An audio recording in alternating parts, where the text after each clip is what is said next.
جی بسم اللہ الرحمن الرحیم. پروفیسر نوید رحیم آپ کی خدمت میں حاضر ہے.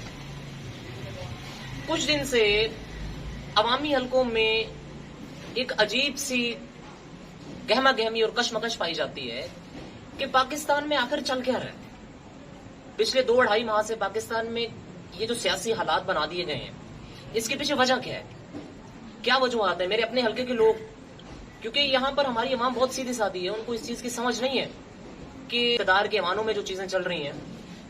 تو آج میں آپ لوگوں کو بتاتا ہوں کہ اصل میں ہو کیا رہا ہے. تو دیکھیں جی, معاملہ شروع کہاں سے ہوا.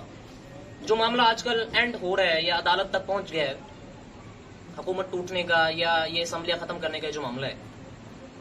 پاکستان نے اپنی خارجہ policy geo strategy to geo economic کی طرف ایک میجر شفٹ اپنی خارجہ پالیسی میں لے کے آیا پاکستان. اب پاکستان نے جنگوں کا حصہ بننے کی بجائے اپنے آپ کو اکانومیکلی ریلیونٹ کرنا شروع کر دیا ہے. دنیا میں اپنی اکانومی بوسٹ کرنا شروع کر دی ہے, جس کے لیے یعنی کہ یوں آپ آسان الفاظ میں کہہ سکتے ہیں کہ پاکستان اب انڈیپینڈنٹ فارن پالیسی کی طرف بڑھ رہا ہے اور اپنائی. تو کیونکہ انڈیپینڈنٹ فارن پالیسی اپنانے کے کچھ نقصانات ہوتے ہیں, بظاہر ہے کوئی نہ کوئی کچھ پریشر ہوتا ہے ایسے ملکوں کی طرف سے جن کی بنیاد پر یا جن کی وجہ سے پہلے ہماری فارن پالیسی افیکٹ ہوتی رہی. تو پاکستان نے آزاد خارجہ پالیسی اپنائی.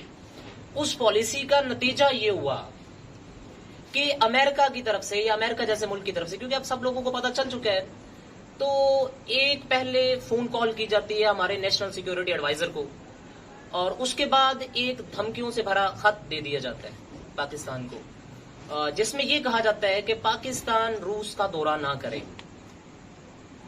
اور پرائم منسٹر عمران خان نے روس کا دورہ کیا اور وہ ماشاءاللہ کامیاب رہا.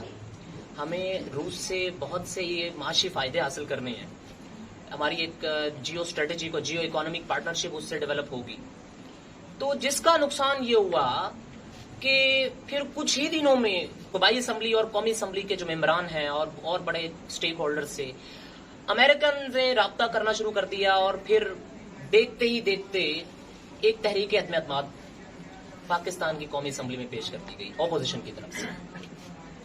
اب اس تحریک عدم اعتماد میں اس کی ٹائمنگ بہت امپورٹنٹ ہے. ایک تو جو لیٹر عمران خان کو اس تحریک عدم اعتماد سے ایک دن پہلے دیا گیا, اس لیٹر میں بھی وہ تحریک عدم اعتماد کئی بار ڈسکس ہے.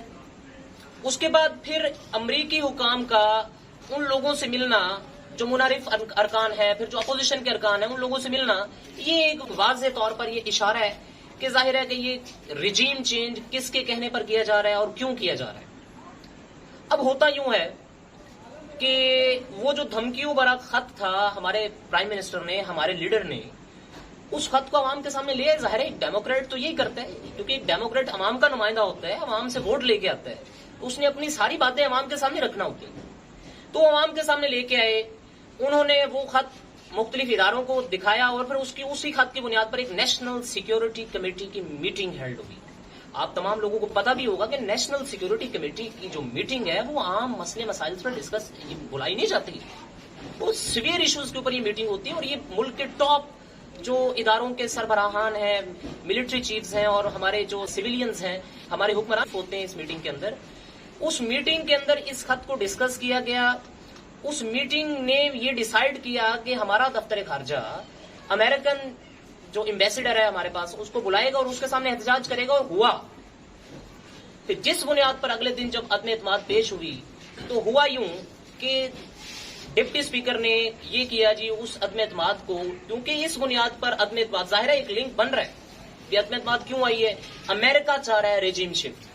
تو اس بنیاد پر ڈپٹی اسپیکر نے کیا کیا جی, عدم اعتماد کو غیر آئینی قرار دے کر جو ہے وہ اس کو خارج کر دیا, جس کی کچھ ہی دیر کے بعد ہمارے وزیر اعظم صاحب نے اسمبلی ڈیزالو کر دی, جو کہ ان کا آئینی حق تھا, وہ استعمال کر سکتے ہیں, اور ایسا ہوتا رہا ہے. اب کیس پھر عدالت کے پاس چلا جاتا ہے جی, عدالت کو انوالو کر دیا جاتا ہے, اور عدالت سے کہا جاتا ہے جی آپ فیصلہ کریں. اور شہباز شریف صاحب اور پوری اپوزیشن اور مولانا فضل الرحمان صاحب اور بلاول زرداری صاحب, یہ تمام لوگ اپوزیشن یہ عدالت میں جاتے ہیں, اور عدالت میں انصاف کے طلبگار ہیں. آپ لوگوں کو معلوم ہونا چاہیے کہ ان لوگوں کے لیے انصاف کی عدالتوں پر لگے ہوئے تالے کتنی جلدی کھول دیے جاتے ہیں. ماڈل ٹاؤن کا کیس ہو تو وہ سالوں سال لٹکا رہے گا, غریب لوگوں کے کیس ہو تو سالہ سال لٹکا رہے گا. لیکن شریف فیملی کے لیے انصاف یا شریف فیملی کو جو ریلیف دیا جاتا ہے عدالتوں میں وہ کافی کوئک ہے، وہ کافی فاسٹ ہے، یہ آپ سب لوگ واقف ہیں اس سے۔ تو ہوتا یوں ہے جی، اس کا فیصلہ آتا ہے، اس ترمیم کو ریورس اور اس ڈیسیجن کو جو اسپیکر کا ڈیسیجن تھا اس کو ریورس کیا جاتا ہے، غیر آئینی قرار دیا جاتا ہے اور اسمبلیاں دوبارہ بحال کر دی جاتی ہیں۔ شہباز شریف نے عدالت میں ایک بیان دیا کہ جی اگر یہ ثابت ہو جائے کہ میں نے غداری کی ہے یا ہم نے غداری کی ہے تو وہ سیاست چھوڑنے کے لیے تیار ہے۔ دیکھیں شہباز شریف صاحب کے کس بیان پر ہم اعتبار کریں؟ شہباز شریف صاحب تو یہ بھی کہہ چکے ہیں کہ جناب میرے اوپر اگر ایک دھیلے کی کرپشن ثابت ہو تو میں استعفیٰ دینے کے لیے تیار ہوں۔ تو شہباز شریف صاحب کس کیس کی بات کریں ہم آپ پر؟ ایون فیلڈ ریفرنسز کی بات کریں، رمضان شوگر مل کی بات کریں، مقصود چپڑاسی کی بات کریں، چودھری شوگر مل کی بات کریں، لندن فلیٹس کی بات کریں، منی لانڈرنگ کی بات کریں، آپ بتائیں کس کیس کی بات کی جائے؟